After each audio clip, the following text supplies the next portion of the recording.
Nah,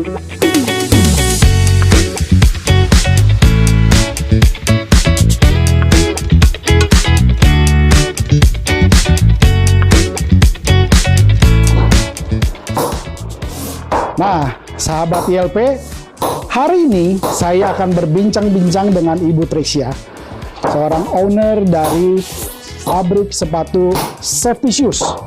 Nah, kita mau mendengarkan inspirasi apa dari Ibu Tresya hari ini. Semoga teman-teman menyimaknya dan mendapatkan inspirasinya. Come on!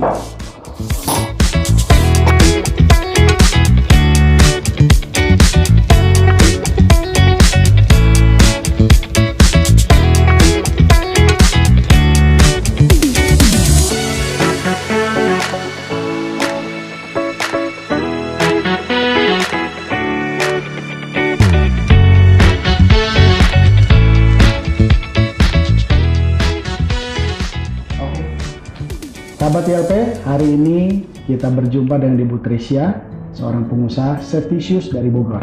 Ya, oke. Selamat pagi, Bu Tres. Selamat pagi, Pak Miho ya. Gimana kabarnya, Bu? Puji Tuhan baik. Akhirnya kita jumpa nih, Bu ya. Ya. Kita ngobrol-ngobrol di sahabat ILP ini, ILP Ya, TV. oke. Banyak teman-teman yang ingin mendengar kisah inspirasi dari Bu Tres nih, Bu. Sebenarnya belum inspirasi sih. Tapi banyak loh yang teman-teman sahabat-sahabat ILP ini mau dengar bagaimana sih inspirasi dari seorang entrepreneur atau pengusaha khususnya bidang safety shoes. Kalau boleh tahu, Bu, yang membedakan sepatu ini dengan pada umumnya apa ya? Ya, terima kasih. Sebelumnya saya diizinkan untuk ikut ya Pak Miho di dalam ILP ini. Ya, saya senang sekali sampai diajak ikut podcast seperti ini sama Bapak, sama tim. Ya, perkenalkan nama saya Tresya. Nah, saya sebenarnya belum menginspirasi, cuma ya kita berbagi aja ya Pak ya, sharing aja.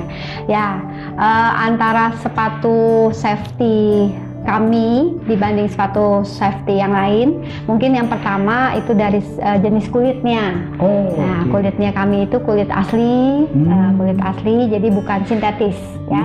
Kebanyakan itu sintetis, dan yang kedua adalah solnya.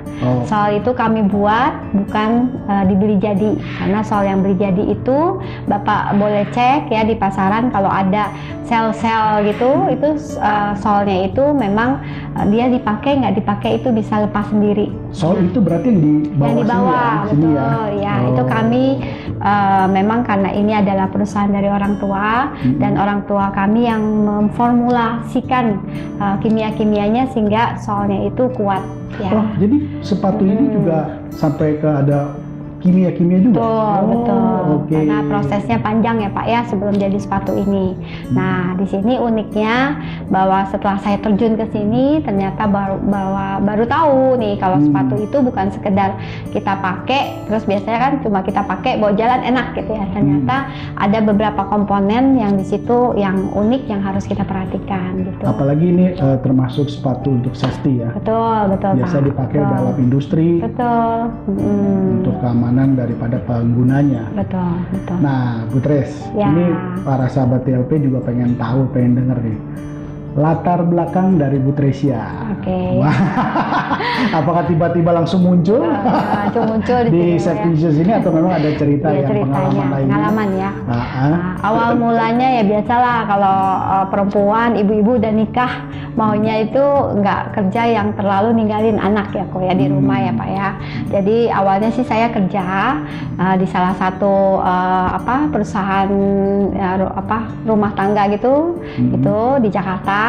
Nah, jadi setelah kerja beberapa lama, itu kan kalau udah kerja waktu terbatas, ya kan. Nah, terus habis menikah, saya punya anak, akhirnya ya itulah terbatasan waktu itu di situ. Jadi nggak bisa ngurus anak sendiri, ya pokoknya jadi keterbatasan waktu itu akhirnya saya memutuskan Pindah kuadran. pindah ya pindah untuk memulai ya jadi pengusaha ceritanya ya, tapi masih coba-coba waktu itu karena suami saya dari Padang gitu kan, saya pindah ke Bogor, ke Jakarta. Lalu setelah selesai punya anak itu kan, anak udah waktunya mau sekolah ya, akhirnya saya pikir daripada di rumah, akhirnya saya diminta orang tua untuk membantu usaha keluarga. Jadi dapat dikatakan Safety Shoes ini bermula dari perusahaan family. Betul. Keluarga besar. Alim, kalau boleh tahu, factory-nya ini sejak kapan? Mulanya sih sejak tahun 98, Pak. 98. Waktu kerusuhan, setelah kerusuhan, itu 2 bulan, ya kita mulai dah. Itu langsung pabrik sepatu? Enggak. Kita bikin mulanya sol. So, berarti bawahnya dulu ya? Bawahnya aja dulu. Terus lagi waktu itu sih macam-macam yang kita bikin, seperti kayak bandoli gitu. Oh, pokoknya berbahan karet. Karet aja gitu. Jadi semuanya kita kerjain, Pak. Ceritanya jadi sepatu? Ceritanya jadi sepatu karena kita masukin solnya pertama di Jakarta, namanya CV Aneka Ragam. Nah, terus beliau tuh biasanya ambil dari Bandung. Setelah kita masukin, dia bilang, Bani, jamin nggak? Saya jamin, saya bilang. Nah, setelah itu ya kita langsung mereka yang itu kan Pak, yang finansial permintaan untuk sepatu sekalian. Solnya dulu. Oh, solnya dulu. Sol, setelah sol, setelah itu mereka bilang, kenapa Pak Halim bikin aja itu sepatunya sekaligus sama sepatunya. Bikin.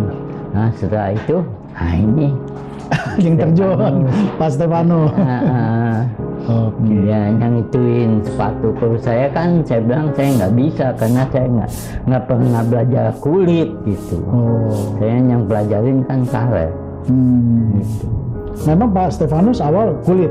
Enggak. Berarti otodidak juga, belajar juga gitu. Sambil jalan gitu karena kuliahnya juga ke lautan. Dari Undip. Siap. Nah, itulah sepenggal kisah awal berdirinya Safety Shoes yang bermula dari industri solnya dulu, ya kan, berkembang malah menjadi sekarang produksi sepatu, dan itu di bidang safety shoes, PDH dan PDL, teman-teman. Terutama ya PDH, PDL dulu. Terutama PDH, PDL. Dan ini memakai kulit asli. Kulit asli.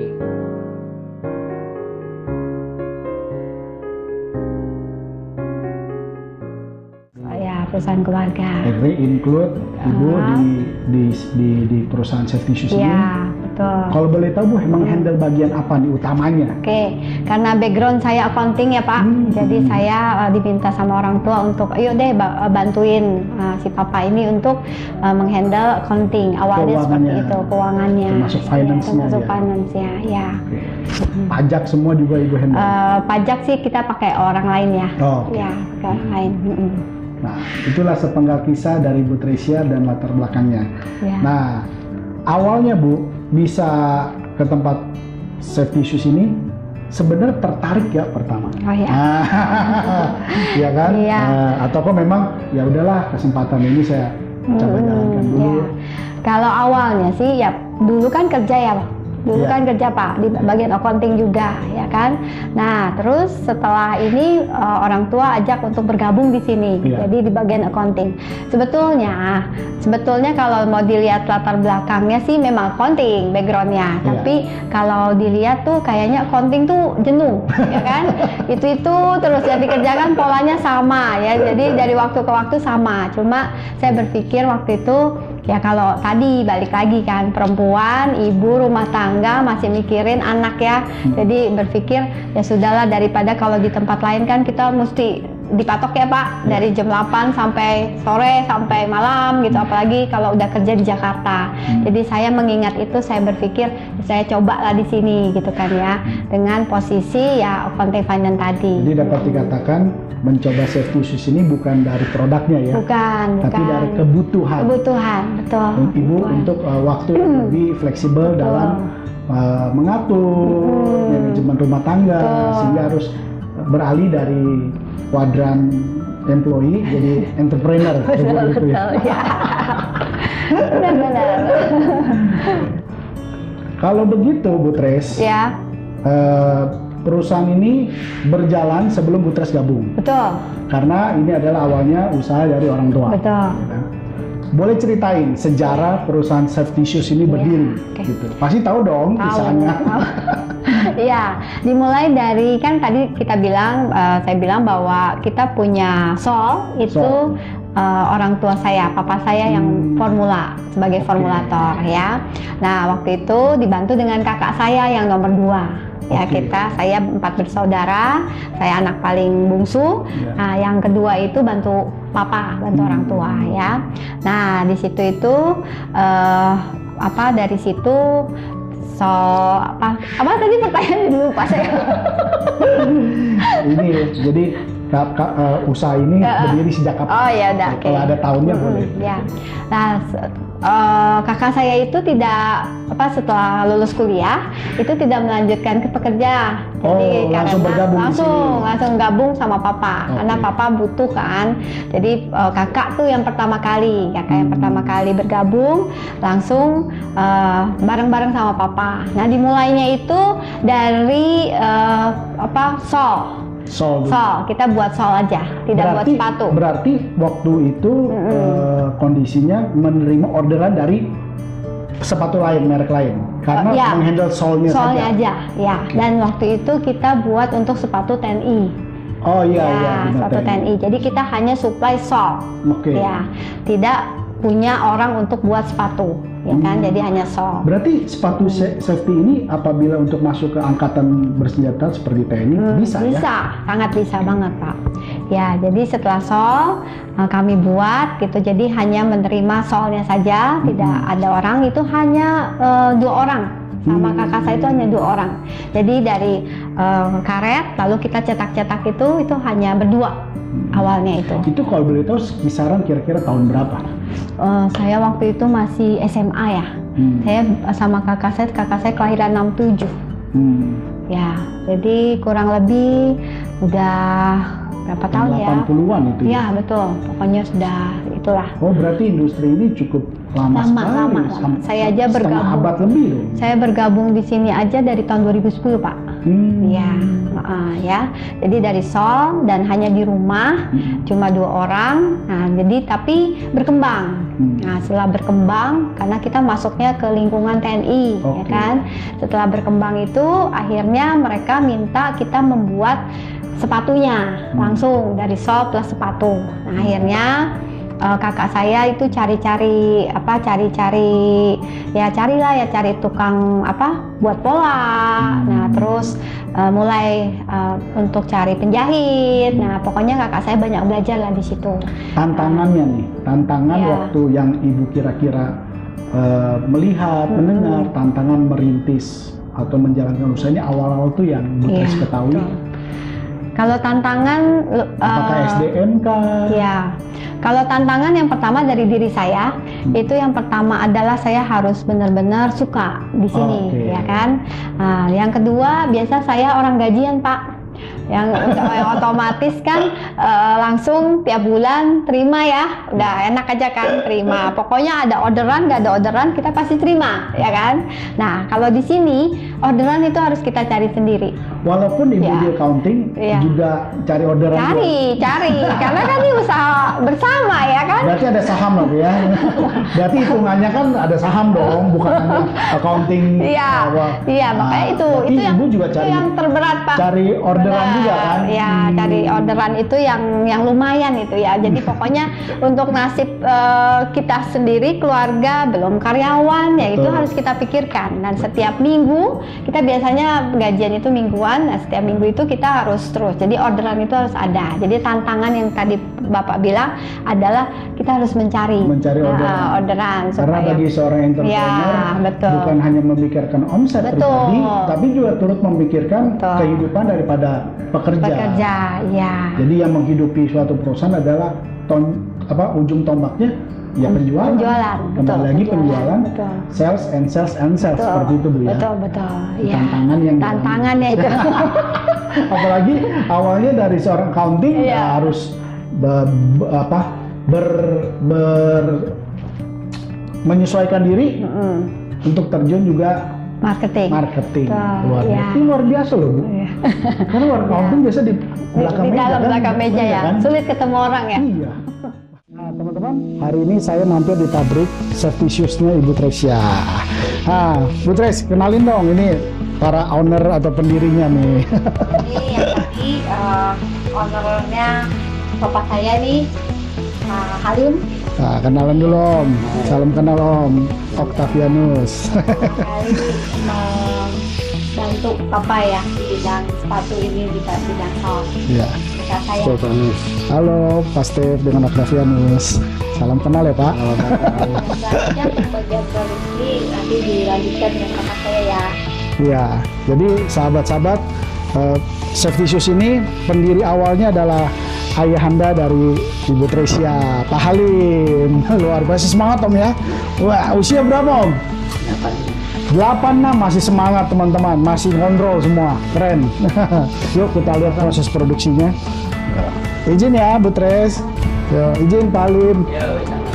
Nah, jadi kita diajak sama Pak Stef untuk melihat proses produksi dari sepatu pertama. Awalnya kan kita bikin pola ya, Bikin pola. kita pola, ini proses polanya, Oke. Ini kita prosedur rebus pola. udang, Ini kulit asli Pak. kulit asli. Oke. Sapi. Jadi teman-teman untuk safety shoes ini menggunakan Jadinya itu gapnya. kulit sapi asli, begitu. Nah ini pola-polanya seperti itu teman-teman. Inilah yang menjadi perbedaan sepatu biasa dengan safety shoes, karena di dalam safety shoes ada platnya, ini namanya apa kok? Steel to cap, Steel to cap dengan standar internasional. Dia standar. ada standar EN-nya. Apa tuh ya Pak? Nah itu Eropa, Indonesia Eropa. aja. Oke, jadi yang tadi dikisahkan oleh Bu Tres itu pengalaman orang jatuh bareng berat ini kakinya tetap terlindung. Ya. Harus berapa ton? Sampai 200 dulu. 200 dul. Joule. Sekitar 2 ton setengah. Sekitar 2 ton setengah. Memang safety shoes sangat penting untuk teman-teman yang bekerja di lapangan. Luar biasa. Iya, ya. Inspirasi Ya. kami. Nah, di dalam perjalanan Ibu menjalankan usaha safety shoes ini, ya kan, apa dukungan besar dari keluarga? Ya, yang pasti tadi kembali ke waktu ya Pak ya. Jadi karena saya waktu itu punya anak yang masih kecil juga, jadi ya istilahnya keluarga membebaskan saya lah. Pokoknya intinya kan satu tadi, kalau gajian itu harus ada gitu kan ya, orderan harus ada gitu kan. Nah tapi waktu ya keluarga saya membebaskan, karena memang ya namanya perempuan, ibu juga, jadi semuanya itu serba terbatas Pak. Jadi makanya keluarga membebaskan itu. Terus yang kedua, kita memang bisa cari-cari ya, maksudnya untuk customer kan kita memang tidak dipatoki oleh keluarga kan, harus ini, harus ini, harus ini. Jadi kita bisa berkreatif, inovasi lah di situ. Makanya yang tadinya sepatunya hanya sepatu safety, jadi berkembang menjadi sepatu-sepatu untuk security gitu, untuk satpam, PDH, PDLS. Kita ambil dari keinginan pasar. Oh, tapi Ya. kalau untuk sepatu yang security Sama, semuanya bahannya dari kulit, soalnya Oke. juga kita buat sendiri, jadi sama. Jadi kita lebih fleksibel. Kalau di dunia kerja kan harusnya A, ya jualannya A gitu ya Pak ya. Tapi kalau di sini kan enggak. Di sini kita ada yang butuhnya sepatu security, ya itu yang kita buat, kita cari. Kalau yang butuhnya safety shoes, kita buat safety shoes. Jadi lebih fleksibel aja. Itu kalau sama perusahaan keluarga ya. Nah, terus juga yang kendalanya itu target memang. Ya, jadi kalau di perusahaan kan kalau marketing ada target ya. Nah, ini kelemahannya perusahaan keluarga memang kalau rasa orderan udah banyak ya berarti ya udah deh cukup deh sampai sini. Itu memang kelemahannya sih sebetulnya itu Pak. Itu yang harus kita jaga bahwa target itu memang penting banget ya gitu. Jadi jangan sampai terlena dengan omset yang besar, ya sudah cukup. Kalau bisa terus iya kan? benar. Nah, Bu, dengan kegiatan yang rutin, saya katakan sebagai entrepreneur juga perlu disiplin tinggi. Betul. Ya kan, cari orderan, urus pembukuan, ARD semua diurus. Betul diurus. Nah, apakah Ibu punya hobi ataupun kesibukan lain selain yang dijalankan sekarang yang membuat lebih rileks ataupun untuk melepas jenak penat? Ada nggak, Bu? Ada pastinya ya. Sebenarnya hobinya mungkin kayaknya saya bisa tebak nih. apa tuh Pak? Berhubungan dengan tanaman anggrek. Kau bisa tahu ya? Kayaknya berhubungan dengan tanaman anggrek nih. Benar-benar ya. Kalau anggrek itu memang sebetulnya cita-cita dari dulu itu punya apa anggrek itu kita kembang biakan gitu ya. Cuman kayaknya belum bisa nih. Jadi karena kesibukan kadang-kadang lupa tuh, kadang-kadang jadinya mati gitu loh Pak. Jadi ya tapi yang gemuk jadi kurus. tapi sekarang ini lagi saya gencarkan lagi gitu kan supaya berhasil nih. Tapi memang salah satunya ya itu ya yang saya suka itu sebenarnya nyanyi Pak. Oke. Ya nyanyi ya. Tapi ya nyanyinya nggak yang buat keluar ya. Penyanyi kamar mandi. Kamar mandi aja. Nah, terus ya, karena saya hobinya nyanyi, akhirnya saya masuklah ke dapur rekaman. Bukan. Ke ini aja Pak, nyanyi buat Tuhan aja ya. Jadi saya aktif di kegiatan lingkungan rohani. Nah, itu aja. Jadi saya setiap hari Sabtu, makanya kalau Bapak bilang, Bu, Sabtu ya ketemunya, saya nggak bisa, itu full padat jadwal. Paduan suara. Paduan suara, benar. Nah, saya itu aja di situ. Saya di lingkungan itu sudah hampir 12 tahun. 12 tahun. Dan saya masuk di itulah nyanyi aja. Paduan suara di Paduan gereja. suara di gereja. Ya, itu lepas penat Pak. Dan itu kan di situ kita bisa ketemu orang, sosialisasi sama orang. Ya happy lah di situ. Habis itu ya balik lagi. Jadi hidup itu harus seimbang ya Bu. Betul. Ada Sangat itu mencari, luar biasa. ada saatnya melepas penat Benar. supaya teman-teman DLP juga jangan terlalu stres. Iya. Seperti itu ya. Betul. Mantap. Iya. Bu Tres, modelnya, kulitnya saya lihat bagus sekali. Iya. Yang membedakan ini dengan produk sejenis di luaran sana atau merek lain? Iya. Boleh, Bu Tres. Ya, oke. Yang pertama Sol. Nah, Sol kita formulatornya Papa ya sendiri. Nah, itu bisa misalnya Bapak maunya yang oil resistant. Nah, apa yang mau sepatu pemadam yang tahan api sampai 200 derajat, itu bisa, itu kita bikin. Atau memang mau sepatu dingin, itu kita bikin juga gitu. Jadi disesuaikan dengan kemauan customer, itu yang pertama. Jadi panas dingin beda lagi? Beda. Sudah udah tahu nih. Ya, beda itu. Jadi kita ada cool storage, terus ada yang buat pemadam, itu beda. Lalu ini seperti yang dilihat di sini, itu untuk sepatu naik gunung. Yang model-model seperti ini ya? Ya, itu kan beda jenisnya. Tidak mungkin kita satukan dengan sepatu security, ya kan? Karena ini untuk panjat gunung, ya kan? Beda.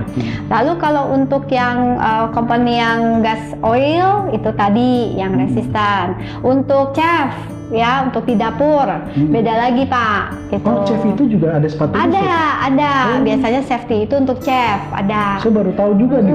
Baru tahu. Saya pikir safety shoes pikir yang di pabrik. Bukan. Ataupun sampai security ataupun angkatan. Ternyata chef juga ada. Karena chef itu yang harus tahan minyak. anti slip kayak gitu. Oh iya, di dapur supaya di dapur nggak supaya nggak licin. Ya, jadi kita semuanya itu bisa kita buat dan Papa puji Tuhannya masih hari ini masih sehat. Jadi maunya apa nih customer? Maunya customer apa? Kita bisa buatkan. Itu salah satu yang tidak mungkin dimiliki yang lain, Pak. Gitu. Jadi untuk perusahaan safety yang terkenal juga itu membuat solnya itu dari kita. Mereka hanya cetak-cetak aja gitu. Bu, kalau Ya. boleh sebut Merek ya. mereknya apa, Bu? Namanya itu mungkin kedengarannya aneh ya Kak. Ya Pak ya. Namanya Bullfrog. Bullfrog. Iya. Teman-teman Bullfrog. mereknya nih, Bullfrog. Ya. Ya. Jadi teman-teman kalau mau yang tahan minyak, tahan banting, tahan api, Semuanya silakan bisa. dengan Iya. Butress, ya. Ternyata formulatornya adalah owner daripada Iya. safety shoes ini sendiri, teman-teman semua. Luar biasa, Butress. Nah, menurut Butress dalam proses pembuatan safety shoes ini, bagian mana yang paling penting dan harus diperhatikan? Ya. Yang pertama itu adalah tadi sol. So, Karena kita akan kasih garansi Pak 6 bulan pemakaian normal. Gitu. Ya. ada garansinya? Ada 6 garansi. bulan? Ya. Semua? Semua oke. ada garansi pemakaian normal 6 bulan. Lalu yang kedua pemakaian kulit.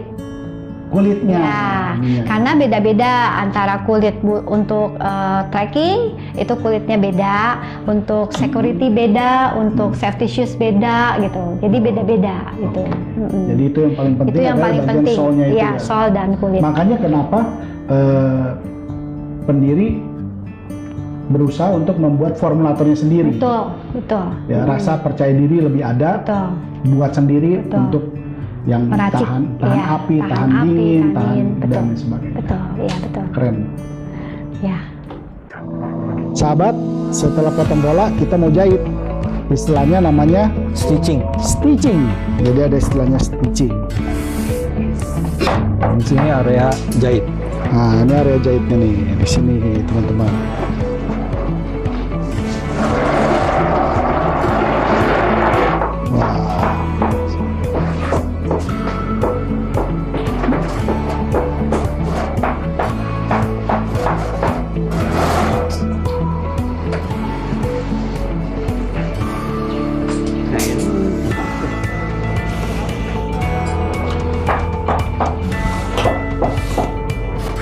Dan setelah stitching, setelah jadi anter ya mukaan, baru kita lasting.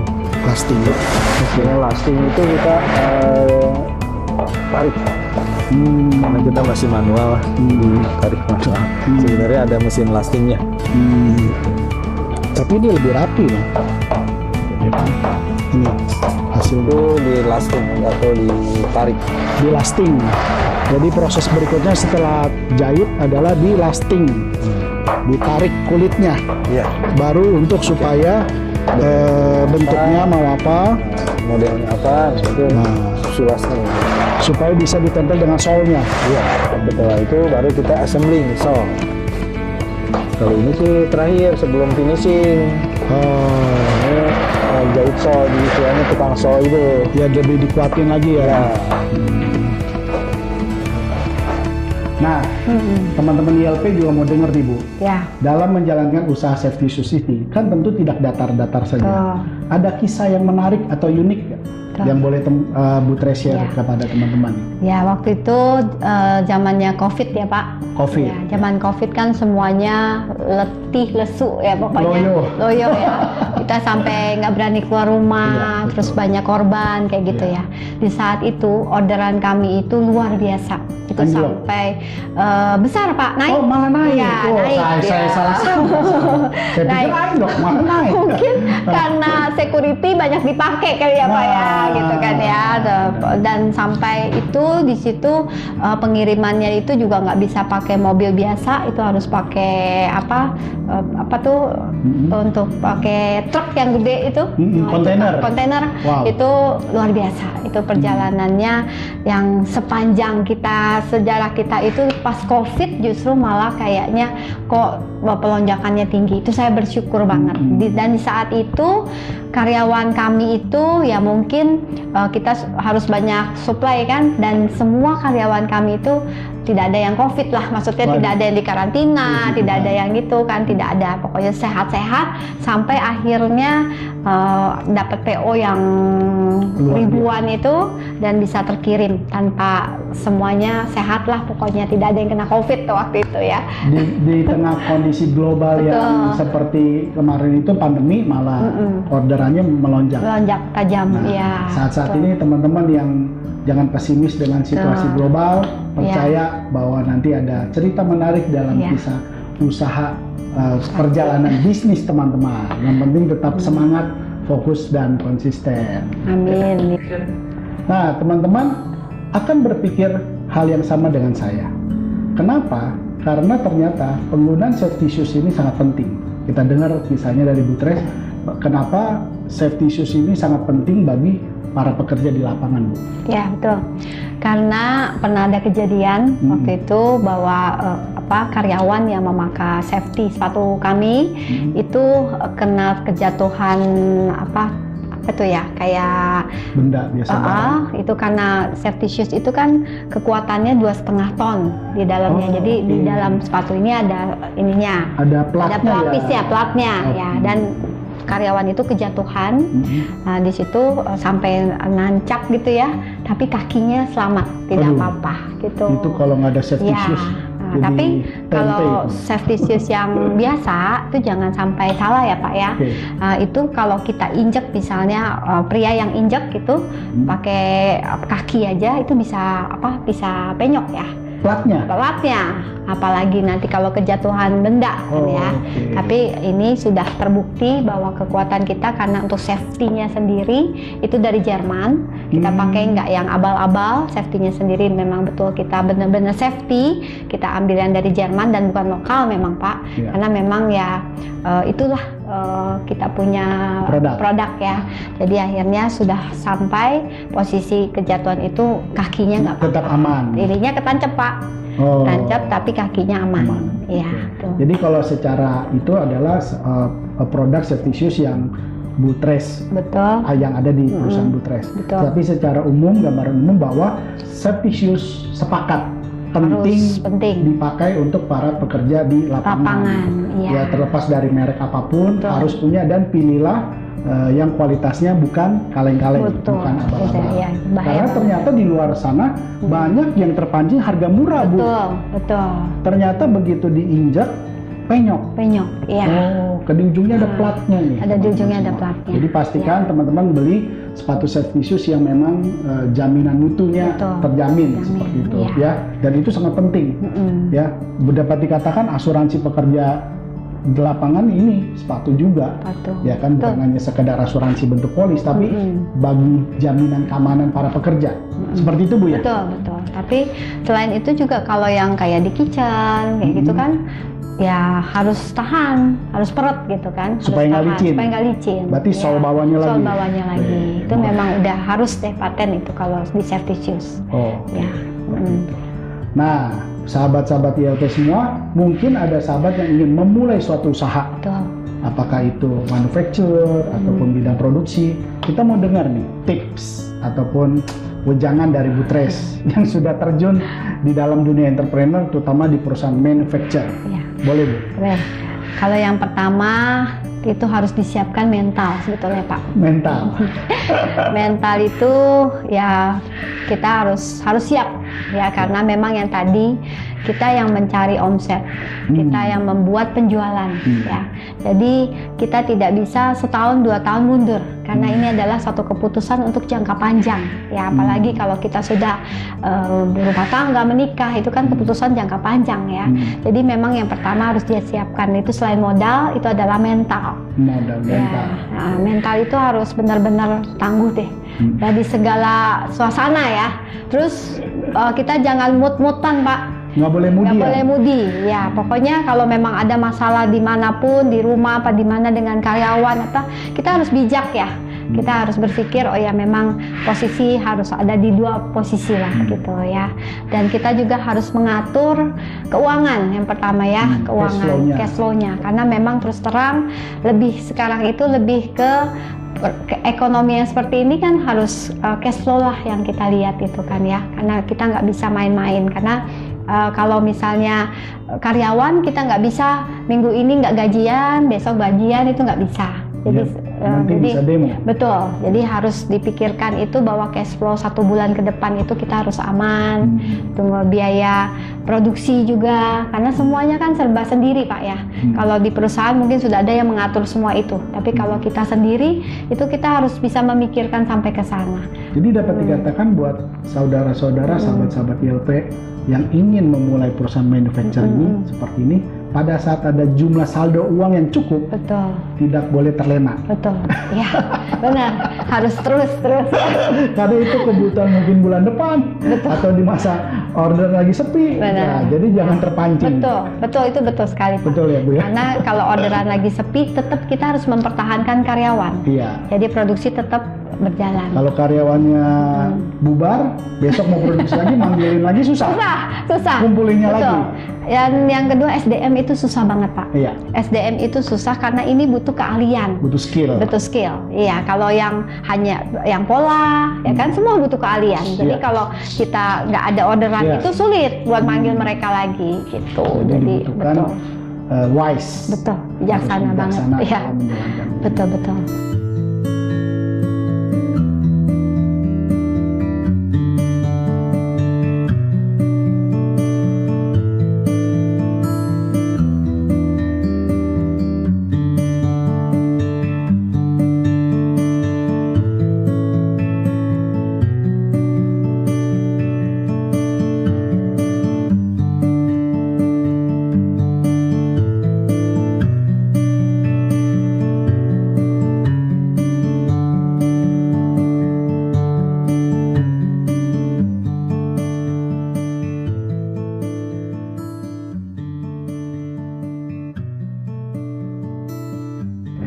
Nah, sahabat ILP, kita sudah mendengar inspirasi dari Ibu Tresia. Tidak terasa kita sudah ngobrol panjang dengan Ibu Tresia. Nah, kita mau dengar nih harapan dari Ibu Tresia terhadap usaha Safety Susi ke depannya seperti apa, Bu? Oke.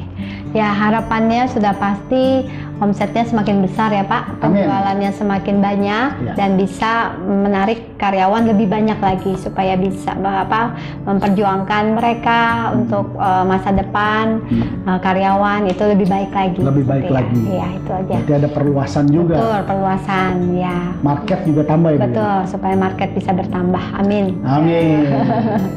Nah, sahabat, kita sudah bincang banyak dengan Ibu Tres hari ini. Semoga kisah ini menginspirasi teman-teman ILP semuanya.